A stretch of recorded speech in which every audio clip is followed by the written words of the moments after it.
నమస్తే, నా పేరు Shivaji. Welcome to our channel. ఆంధ్రప్రదేశ్లో లిక్కర్ కుంభకోణం మీద విచారణ జరుగుతోంది. అదేవిధంగా రేవంత్ సర్కార్ తెలంగాణలో అయితే ఫోన్ ట్యాపింగ్ మీద కూడా విచారణ చేస్తున్నటువంటి విషయం మనకు అందరికీ తెలిసిందే. కానీ ఇక్కడ ఆంధ్రప్రదేశ్లో జరిగినటువంటి లిక్కర్ కుంభకోణానికి తెలంగాణలో జరిగినటువంటి ఈ ఫోన్ ట్యాపింగ్ వ్యవహారం ఏదైతే ఉందో ఆ రెండు ఇంటర్లింక్ అయినట్లు విచారణలో అయితే బయటపడింది.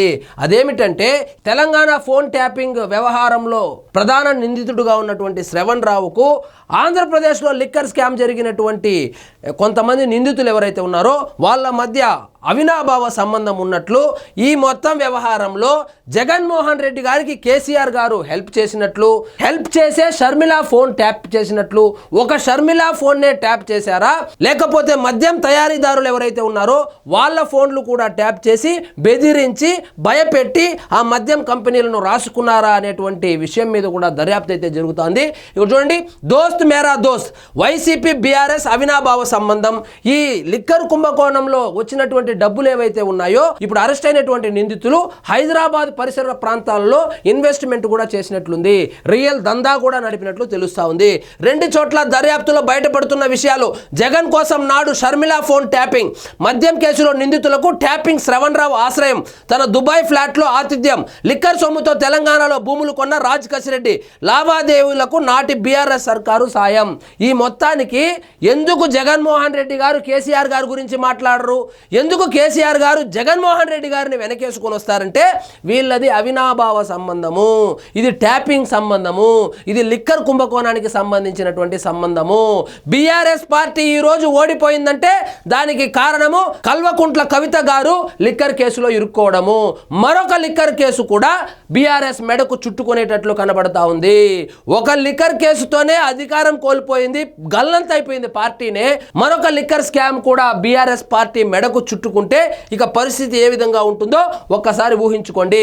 రాజకీయ పార్టీలు కూటములు కట్టడం మామూలే, లోపాయికారిగా సహకరించుకోవడము సహజమే. కానీ పార్ట్నర్స్ ఇన్ క్రైమ్ తరహాలో అక్రమాల్లోనూ అవిభక్తంగా కలిసి మెలిసి సాగడం ఓ విచిత్రము.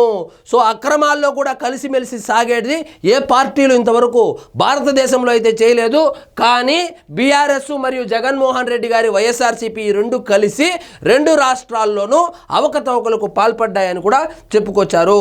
రెండు పార్టీలు, తెలంగాణకు చెందిన బీఆర్ఎస్, ఏపీలో జగన్ అధ్యక్షుడిగా ఉన్న వైసీపీ, తెలంగాణలో ఫోన్ ట్యాపింగ్, ఏపీలో మద్యం స్కామ్ పై ఒకే సమయంలో వేర్వేరుగా జరుగుతున్న దర్యాప్తుల్లో రెండు పార్టీల మధ్య లింకులు బయటపడుతున్నాయి. ఇవి చూడండి, మద్యంతో ట్యాప్ లింకులు. తెలంగాణలో నమోదైన ట్యాపింగ్ కేసులో నిందితుడైన శ్రవణ్ రావు బీఆర్ఎస్ పెద్దలకు సన్నిహితుడు. ట్యాపింగ్ కు అవసరమైన సాంకేతిక పరికరాలను శ్రవణ్ రావు కంపెనీ పేరు మీద కొన్నట్లు సమాచారము. ఈ క్రమంలోనే ఆయన్ను కూడా ట్యాపింగ్ కేసులో నిందితుడిగా చేర్చారు. విచిత్రం ఏమిటంటే ఇదే శ్రవణ్ రావు ఏపీ మద్యం స్కామ్ లో నిందితులకు దుబాయ్లో తన ఫ్లాట్లో ఆశ్రయం ఇచ్చారు. ఈ శ్రవణ్ రావు ఎవరైతే ఉన్నారో ఈ ఫోన్ ట్యాపింగ్ కి కావలసినటువంటి పరికరాలను కొనుగోలు చేసినటువంటి ఈ శ్రవణ్ రావు ఆంధ్రప్రదేశ్లో లిక్కర్ కుంభకోణంలో నిందితులుగా ఉన్నటువంటి వాళ్లకు చాలా సన్నిహితుడు. వీళ్ళు కలిసి దుబాయ్లో ఎంజాయ్ కూడా చేశారు. కాబట్టి ఈ మద్యం కుంభకోణానికి సంబంధించి, ఈ మద్యం కంపెనీలకు సంబంధించి మద్యం తయారీదారులు ఎవరైతే ఉన్నారో వాళ్ళ ఫోన్లు కూడా ట్యాపింగ్ చేసి వాళ్ళను కూడా బెదిరించి కంపెనీలు ఏమైనా లాక్కున్నారనేటువంటి విషయం మీద కూడా దర్యాప్తు జరుగుతూ ఉంది. 5 లక్షల రూపాయలు అద్దుంటే 1 రూపాయి కూడా తీసుకోకుండా ఈ నిందితులకు ఆయన ఆశ్రయం ఇచ్చినట్లు కూడా తెలుస్తుంది దుబాయ్లో.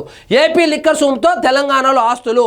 ఎవరెవరైతే ఏపీ లిక్కర్ స్కామ్లో నిందితులుగా ఉన్నారో వాళ్ళందరూ వచ్చినటువంటి కమిషన్ల డబ్బులు, అంటే కమిషన్ల డబ్బులు అంటే మొత్తం కాదు, మొత్తం 100 రూపాయలు కలెక్ట్ చేస్తే 90 రూపాయలేమో లిక్కర్ డానికి ఇవ్వాలి, 10 రూపాయలు ఈ మొత్తం గ్యాంగ్ పంచుకోవాలి.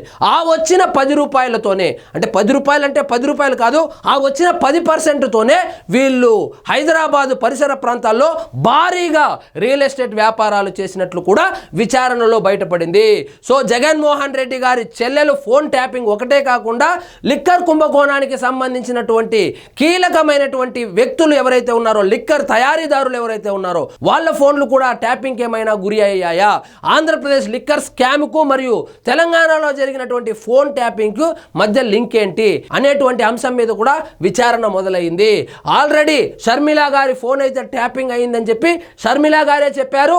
మరియు వైవి సుబ్బారెడ్డి గారు ఎవరైతే ఉన్నారో ఫోన్ ట్యాపింగ్ చేసిన తరువాత రికార్డు చేసినటువంటి ఆడియోను డైరెక్ట్గా షర్మిల గారికే వినిపించారని, చూడమ్మా మీ అన్న రికార్డు చేపిస్తున్నాడు జాగ్రత్త అని చెప్పాడని కూడా అప్పట్లో షర్మిల గారు చెప్పుకొచ్చారు.